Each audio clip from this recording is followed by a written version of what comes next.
না রাত 1টা বাজে, কিন্তু রিমির যখন 9টা বাজে, মানে আমরা ভাত খাওয়ার আগে দেখলে না যে ফেনাবাদ করেছিলাম, কালকের ভিডিওতে তো দেখলে যে ফেনাবাদ করেছিলাম। তা আমরা খাওয়ার আগে রিমির হালকা হালকা একটু একটু বেরিয়েছিলাম, ভেবেছিলাম বলেছিল যে হালকা একটু কপের সাথে বা থুতুর সাথে বেরোতে পারে, তা কোনো ভয় নেই। যখন দেখলাম 11টা বাজে তখন দেখি একটু বেরোচ্ছে। আর জানো তো ব্লাড বেরোয় না, কেমন মানে অনেকটা হোয়াটসঅ্যাপে পাঠিয়েছি, তারা দেখেছে যেমন মুখ থেকে বেরোয়, মানে একদম যে ব্লাডটা যেরকম বেরোয় ওরকম না, মুরগির যে মাংসের মেটে টাইপের আছে না ওরকম বেরোয়। আমি অনেককে হোয়াটসঅ্যাপে পাঠিয়েছি, তখন 1টা বাজে, তখন দেখি বেশি বেরোচ্ছে। তাই তোমাদের দাদাভাই না বসে থেকে বললো চলো নিয়ে যাই ইমার্জেন্সিতে। আর তোমরা তো দেখলে আমি 2টোর সময় ছুটি হয়ে ঘরে গেলাম, তারপরে আবার রানীপেটে গেলাম, ঘরে এসে 5:30টার সময়। আর 9টার থেকে একটু একটু ব্লাড বেরোনো চালু হয়েছে ব্লাড। তারপরে ইমার্জেন্সিতে এসে বলে ভর্তি হলাম, আর সঙ্গে সঙ্গে কিন্তু ডাক্তার চলে আসলো।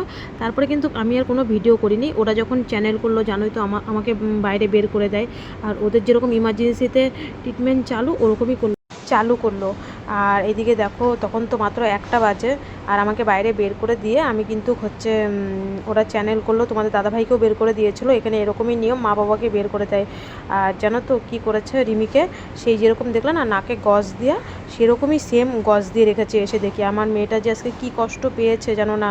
আমি তো ভিডিওই করিনি, তোমাদের সাথে কোনো ভিডিও করিনি। যখন 1টার সময় ভর্তি হয়েছি, 2টো 3টে 4টে 5টে 6টা 7টা 8টা, আমি 7 ঘন্টা প্রায় পরে ভিডিও করেছি। 8টার সময় ভিডিও করেছি, তার আগে ভিডিও করিনি। ওকে জানো কি করেছে আজকে, প্রথমে একবার নাকে গজ দিয়েছে। একবার যদি আমরা ঢুকাই তাতেই আমাদের কত কষ্ট। ওকে প্রথমে গজটা যখন ঢুকাই, ওটা যখন হয়নি আবার বের করে দিয়েছে, বের করে দিয়ে আবার ঢুকিয়েছে, আর তাতেও হয়নি, তারপরেও দেখে ব্লাড বেরোচ্ছে। আর মেয়েটা যেন না আজকে এত কষ্ট পেয়েছে, ও যখন একবার হাঁ করে কান্না করে না তখন ওর দম বেরিয়ে যায়। আর এই যে বড় নলটা দেখছো না, এই নলটা দিয়ে কিন্তু, আর এত বড় বড় যন্ত্রপাতি ছিল যেগুলো তো আমরা ভিডিওর মাধ্যমে আনতে পারি না, ওগুলো দিয়ে রিমির গলার ভিতরে কিছু মানে নোংরা ময়লা রক্ত যা ছিল ওইগুলো বের করেছিল। আর এই নলটার ভিতরে একটা বড় মেশিন ছিল জানো না, অক্সিজেনের মতন, ওটা ভিতরে দিয়ে আমার মেয়েটা তখন কি কান্না, এত কান্না করছে। এই দেখো 8টা 15 থেকে আমি কিন্তু ভিডিওটা করা চালু করেছি, তার আগে আমি রাত 1টার থেকে আর ভিডিও করিনি, সকাল 8টা অবধি আমি ভিডিও করিনি, কারণ আমরা তখন প্রচুর পরিমাণে কান্নাকাটি করছিলাম।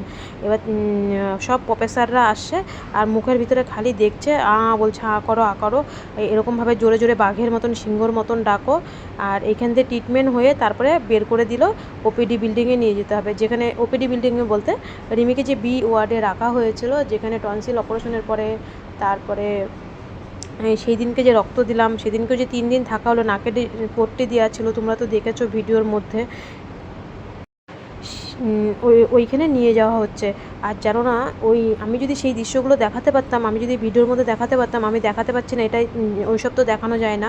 এমনভাবে ব্লাডগুলো বের করছিল না, এই বড় বড় জানো না, ওই নলের ভিতরে পাইপ লাগানো ছিল, সেই মুখে দিয়ে মেয়ে বলছে যখন করো, নাক দিয়ে এত পরিমাণে ব্লাড বেরোচ্ছিল, একবার হাঁ করেছে, মনে হচ্ছে কি এই মনে হয় মেয়ের এই দম শেষ, আর মনে হয় দম বের করতে পারবে না। আমরা এরকম পরিস্থিতি জানো না, শুধু তো আমরা 2জন মানুষ রয়েছি, আমাদের উপর দিয়ে যে কী চাপ যাচ্ছে সে একমাত্র ভগবান আর ঈশ্বর জানে, আর কেউ জানে না। আর তোমরা তো দেখতেই পাচ্ছ, মানে কীভাবে যে আমি ভয়েস দিচ্ছি, কীভাবে কী করছে জানো না, আমি কিছুই বুঝতে পারছি না। তারপরে এই দিক দিয়ে দেখো গাদা গাদা টাকার ওষুধ নিতেই আছে, যে আবার এখানে নিয়ে আসার পরে আর শুধু শুধু পেমেন্ট, এত টাকা মানে হচ্ছে খরচা। তারপরে এখানে নিয়ে এসছে, আর মেয়ে তো কিছু খেতেই পাচ্ছে না, ওর তো মানে শরীরে এত জ্বর চলে এসছে, একটা নাকের ভিতরে, একটা ছোট বাচ্চার নাকের ভিতরে মাত্র কালকে গজটা খুললো, আজকে আবার 3বার করে গজ দিয়েছে। তারপরে ওই পাইপটা, এত বড় একটা পাইপ দিয়ে রেখেছে, 2টো গজের ভিতরে আবার একটা পাইপ দিয়ে রেখেছে। মেয়ে তো ভাত খেতেই পাচ্ছে না, কিচ্ছু খেতে পাচ্ছে না। আমরাও সকালবেলার থেকে চাটা কিচ্ছু খাইনি। তারপরে এখানে তোমাদের দাদাভাই জুস নিয়ে আসছে, আমি বললাম 2-3 রকমের জুস নিয়ে আসো, ওটাই দিচ্ছি, একটু একটু করে খাচ্ছে। আর দেখো মেয়েটার আমার চোখ মুখ ফুলে কি হয়ে গেছে, কান্না করে, এত কান্না করেছে। আজকে ওর পুরো জীবনটা অর্ধেক শেষ, এরকম কষ্ট সেদিনকেও পায়নি। সেদিনকে তো একবার গজ ঢুকিয়েছে, আজকে 3বার গজ প্লাস ওই নলটা ঢুকিয়েছে, আজকে জীবনটা শেষ। আর যেহেতু আমরা এখানে 1টার সময় ভর্তি হয়েছি রাত, এখানে সিস্টাররা বুঝতে পেরেছে যে আমি সারা রাত ঘুমাইনি, আর 3 রাত তো এখানে থেকে তারপরে গেলাম, 4 রাতের বেলাও ঘুমাইনি, আজকের রাত হলে 5 রাত হবে। তখন বলছে মা তুমি একটু ঘুমাও। আর এখানকার নিয়ম কেমন বলো তো, পর্দা দিয়ে ঘুমাতে হয়, যেহেতু এখানে অনেক ছেলে মানুষ আছে, এখানকার মেয়েদেরকে কিন্তু খুব সম্মান করে বাইরে।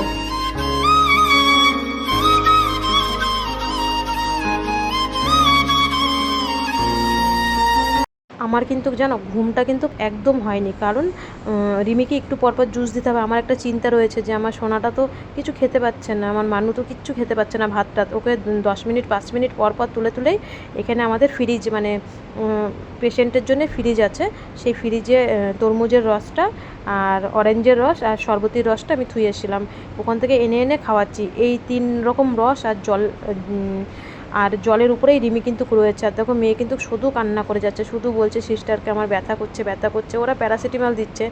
যখন 4টে বাজে তখন গিয়ে আমি কটা ভাত খেয়েছি। আর সারাদিনে আমরা এই চাও খাইনি, কিচ্ছু খাইনি। তোমাদের দাদাভাই কটা ভাত নিয়ে এসে খেয়েছি, ও তো খেতেই পারিনি, আর কি করা যাবে। আর আমার যেন তো শুয়ে সত্যি ঘুম হয়নি, এই যে 4 রাত যে ঘুমায়নি, কিন্তু আমার মেয়ের যে চিৎকার, সেই বেদনাতেই আমার আরও ঘুম আসছে না।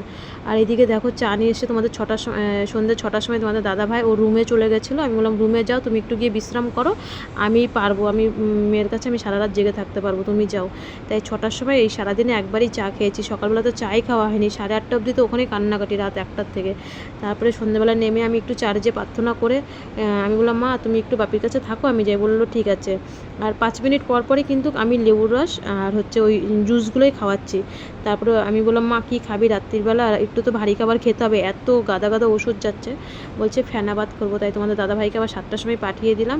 দেখো এক হাতে স্যালাইন, মেয়েটার কত সহ্য করবে জন্মের পরের থেকে। একটা দিন সত্যি শান্তি পাইনি গো, একটা দিনও শান্তি পাইনি ও জন্মের পরের থেকে।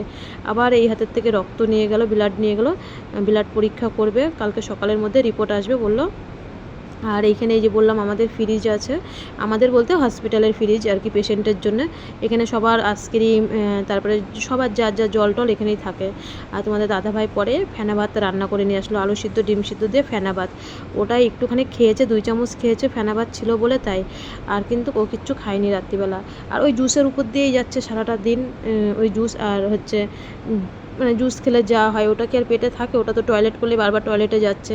আর বলছে মা আমার না এই জায়গাটা খুব ব্যথা করছে আর জিলিক পাচ্ছে, যন্ত্রণা করছে। কেননা আমাদের দেখো নাক চোখ মুখ কান সবই কিন্তু এই মাথার মধ্যে, এক জায়গায় ব্যথা করলে কিন্তু পুরো শরীর করবে। তাই আমি ওই জায়গাটা টিপে দিচ্ছিলাম। তোমাদের দাদাভাই আবার ওর জন্য জুস আনতে গেল রাত্রিবেলা। আর এখান দিয়ে আবার ওকে বললো ওষুধ আনতে হবে, আর ওষুধের পর ওষুধ। দেখো তোমরা, আমি তো সারাদিন যে ওষুধ গেছে সেগুলো তো দেখাতেই পারিনি। তোমাদের দাদাভাই আসার পরে আমি বললাম যাও ওষুধগুলো নিয়ে আসো। আর দাদাভাই তো ওষুধগুলো নিয়ে আসলো। আর দেখো কত ওষুধ নিয়ে এসে সকাল থেকে, মানে কালকে রাত 1টার থেকে যেই ওষুধগুলো চালু হয়েছে তোমাদের তো দেখাইনি। এখন তো প্রায় 9টা বাজে, 9টার আগে ওকে খাইয়ে দিতে হয়, এখানকার নিয়ম। আর ওর যে ওষুধগুলো ছিল সেইগুলো দিলাম। আর এগুলো কিন্তু সব অ্যান্টিবায়োটিক, মানে খাওয়ার অ্যান্টিবায়োটিক নেই, ইঞ্জেকশনের দ্বারাই যাবে, স্যালাইন দিয়ে যাবে। আর এত ওষুধ, আর এই দেখো পুরো এক বাক্স, পুরো সকালে এক ব্যাগ এনেছে ওই এমার্জেন্সি রুমে, আবার এখানে দেখো এক বাক্স এনেছে এখন আবার। আর তারপর তো ওষুধ আনতেই আছে। এগুলো কিন্তু এই রাত্রের মধ্যে শেষ করতে হবে, এই অ্যান্টিবায়োটিকগুলো সব।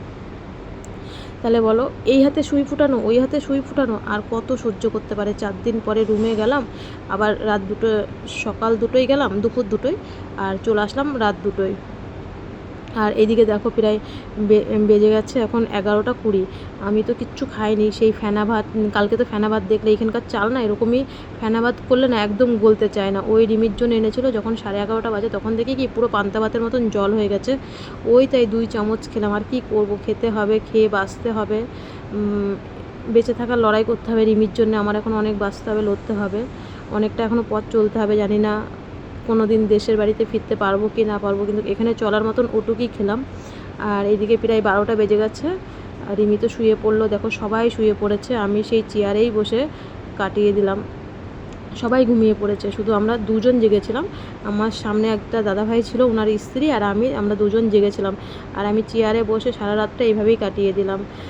ঘুম আসছে না, কি করবো। দেখো আজকে 5 রাত হয়ে গেছে, ঘুমাই না, কিন্তু 2 চোখের পাতা এক করি না, তাও ঘুম আসে না, জানি না কেন।